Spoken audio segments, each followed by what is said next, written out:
Hello everyone.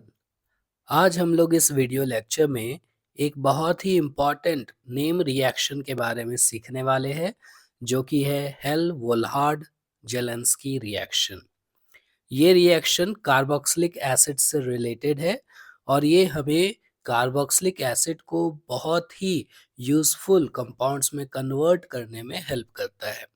So let us go ahead and learn the mechanism of this important name reaction. In Hell-Vollard-Jelensky reaction हम लोग कराते हैं aliphatic carboxylic acid का with chlorine और bromine in presence of red phosphorus. Let us से कि जो carboxylic acid हम लोग यूज कर रहे हैं रिएक्शन में, उसका फॉर्मूला है RCH2COOH। कार्बोक्सिलिक एसिड से जुड़ा हुआ पहला कार्बन अल्फा कार्बन कहलाता है और इससे जुड़ा हुआ हाइड्रोजन अल्फा हाइड्रोजन कहलाता है। तो जब इस एलिफेटिक कार्बोक्सिलिक एसिड का रिएक्शन हम लोग ब्रोमीन इन रेड फॉस्फोरस के प्रेजेंस में कराते हैं, तो हमें अल्फा मोनोहैलोजिनेटेड प्रोडक्ट यहाँ पे मिलता है। ओके, सो आगे बढ़ने से पहले let us keep a note of this point कि HVZ रिएक्शन कराने के लिए हमें कार्बोक्सिलिक एसिड में अल्फा हाइड्रोजन का होना जरूरी है। ओके, तो ऐसे कार्बोक्सिलिक एसिड जिनमें अल्फा H होगा वहीं ये रिएक्शन शो करते हैं। So now let us dive deep into the mechanism of this reaction. तो सबसे पहले हम लोग इस रिएक्शन में जो रिएजेंट हम लोग यूज कर रहे हैं, bromine in presence of phosphorus, इनके बीच में होने वाला रिएक्शन को समझते हैं। जब ब्रोमीन और फास्फोरस आपस में रिएक्ट करते हैं तो यहाँ पे फास्फोरस ट्राइब्रोमाइड हमें मिल जाता है। ओके, अब इसी फास्फोरस ट्राइब्रोमाइड का रिएक्शन एलिफेटिक कार्बोक्सिलिक एसिड के साथ होता है, जिसके वजह से हमें जो कंपाउंड मिलता है that is acid bromide. Okay, यहाँ पे OH ग्रुप के जगह ब्रोमीन आकर जुड़ गया है इस मॉलिक्यूल से। ओके, तो अब इस एसिड ब्रोमाइड में टॉटोमराइजेशन की पॉसिबिलिटी होती है, तो हम लोग टॉटोमराइजेशन करा के यहाँ पे एक और स्ट्रक्चर यहाँ बना सकते हैं by shifting the hydrogen of alpha carbon to oxygen, और कार्बन और ऑक्सीजन के बीच का डबल बॉन्ड को कार्बन कार्बन के बीच में शिफ्ट करके हम लोग डायरेक्ट टॉटोमेरिक स्ट्रक्चर यहाँ पे ड्रॉ कर सकते हैं।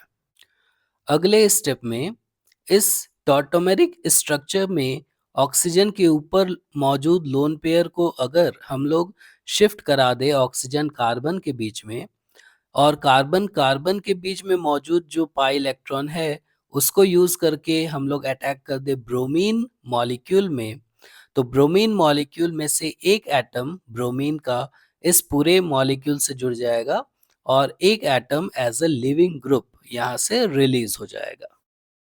तो अल्फा पोजीशन पे ब्रोमीन के जुड़ने से हमें मिल जाएगा अल्फा ब्रोमो एसिड ब्रोमाइड, और जो bromine as a living group release हुआ वो ऑक्सीजन से रिलीज हुए हाइड्रोजन एटम से जुड़ करके HBr बना लेगा। फाइनली इस मैकेनिज्म के फाइनल स्टेप में अल्फा ब्रोमो एसिड ब्रोमाइड और कार्बोक्सिलिक एसिड जो हम लोग यूज कर रहे हैं उनके बीच में इंटरचेंज हो जाता है हाइड्रोजन और ब्रोमीन का, और हमें फाइनली मिलता है alpha monohalogenated carboxylic acid as our final product. साथ ही साथ जो हमारा एसिड ब्रोमाइड है वो भी इस स्टेप में रीजनरेट हो जाता है, और ये रीजनरेशन एक बहुत बड़ा एडवांटेज है इस रिएक्शन का। तो अब इस रिएक्शन के मैकेनिज्म को सीखने के बाद हम लोग इसके कुछ एप्लीकेशंस के बारे में जानते हैं। एप्लीकेशंस कहने का मतलब है कि इस रिएक्शन को हम लोग दूसरे कंपाउंड्स को सिंथेसाइज करने में कैसे यूज कर सकते हैं। ओके, तो सबसे पहले अगर प्रोपेनोइक एसिड का रिएक्शन हम लोग करा दे bromine in presence of red phosphorus के साथ, तो हमें अल्फा पोजीशन पे ब्रोमीन सब्स्टिट्यूटेड कार्बोक्सिलिक एसिड मिलेगा, यानी 2 ब्रोमो प्रोपेनोइक एसिड। अब इस 2 ब्रोमोप्रोपेनॉइक एसिड का रिएक्शन अगर हम लोग एक्वस NaOH के साथ करा दें, तो यहाँ पे हमें मिल जाएगा अल्फा पोजीशन पे hydroxy group substituted carboxylic acid. Okay, alpha hydroxy carboxylic acid, और जो कि इस केस में है लैक्टिक एसिड। ओके, तो इस तरह से हम लोग किसी भी कार्बोक्सिलिक एसिड को alpha hydroxy substituted carboxylic acid में कन्वर्ट कर सकते हैं।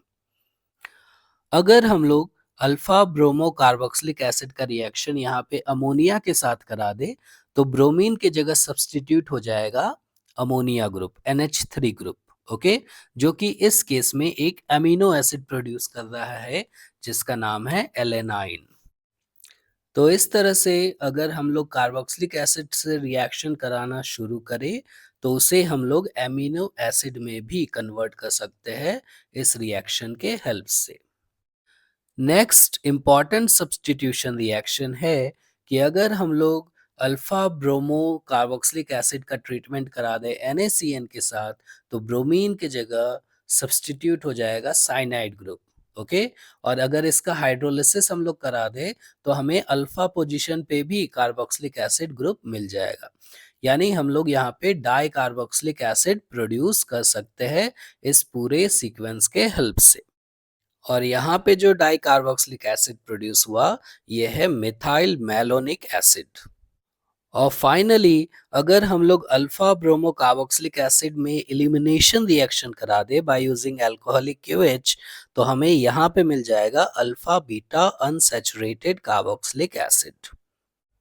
तो इस तरह से हम लोग हेल वोलार्ड जेलेंस्की रिएक्शन का यूज करके कार्बोक्सिलिक एसिड को a number of different organic molecules में कन्वर्ट कर सकते हैं। Okay, either by substitution reaction और बाय एलिमिनेशन रिएक्शन, हमें जैसा भी रिक्वायरमेंट हो। तो इसलिए ये बहुत ही इंपॉर्टेंट रिएक्शन हो जाता है कार्बोक्सिलिक एसिड ग्रुप का। So thank you so much for watching this video. I hope इस वीडियो लेक्चर ने आपकी हेल्प की होगी इस मैकेनिज्म को समझने के लिए। इससे रिलेटेड अगर आपका कोई भी क्वेश्चन रह गया हो, तो please feel free to post them on the comment section. Thank you once again.